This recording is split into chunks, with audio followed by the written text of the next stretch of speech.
This Rosh Hashanah is so significant, it is off the charts. The fall feast, it's off the charts.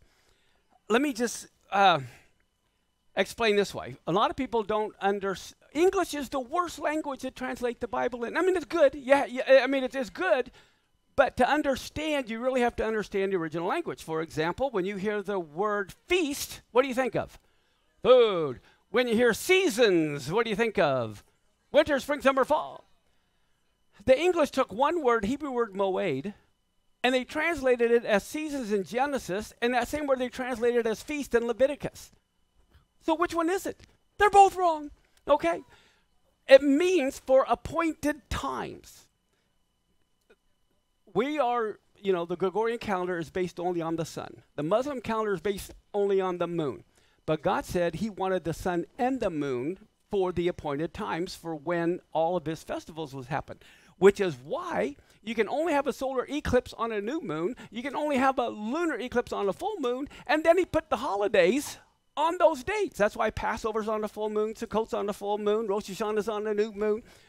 Every beginning of the month is on a new moon. And then they were called mikras, which means actually dress rehearsal. So every year they would do the dress rehearsal of killing the Passover lamb at 3 in the afternoon on Nisan 14. Little did they know, one of those years when they were doing that, it was actually fulfilled on Nisan 14 at 3 in the afternoon. So Messiah died on Passover. He was buried on unleavened bread. He rose on first fruits. Pentecost or Shavuot happened on Shavuot. It didn't become Shavuot because that event happened. The Jews have been celebrating Pentecost for 1,500 years. They were the first Pentecostals. Okay, so here's the thing we have to realize. Is God the same yesterday, today, and forever? That means if he fulfilled the spring feast to the day of his first coming, he will fulfill the fall feast to the day of his second coming.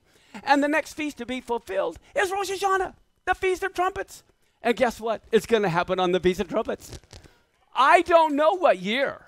I'm not setting dates, but I'm telling you, it will happen on Rosh Hashanah. And then the next feast, because the spring feast had to be fulfilled in order. You can't have Pentecost till he rises from the dead. He can't rise from the dead until he's dead. And guess what? So everything, the same thing. The fall feasts have to happen in order. So the Feast of Trumpets will be fulfilled. Then Yom Kippur will be fulfilled. Then Tabernacles will be fulfilled. We'll dwell among men for 1,000 years. This Rosh Hashanah is so significant. How many of you have heard of Daniel?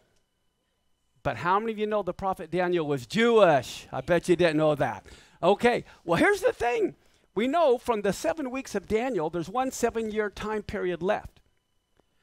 And the reason they went into captivity was because they weren't keeping the Shemitah year of the 7-year cycle.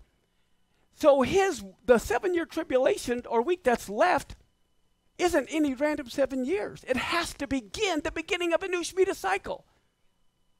So if it doesn't happen this fall, it can't happen for 7 more years. Because it's not just random 7 years, it's a Shemitah cycle. This Rosh Hashanah is the beginning of a new 7-year cycle. That's why this Rosh Hashanah is so significant. But also, it's the end of a 7-year cycle. Okay, well, after Rosh Hashanah comes Yom Kippur. And guess what? This very year, Yom Kippur begins the year of Jubilee. The Jubilee is this year.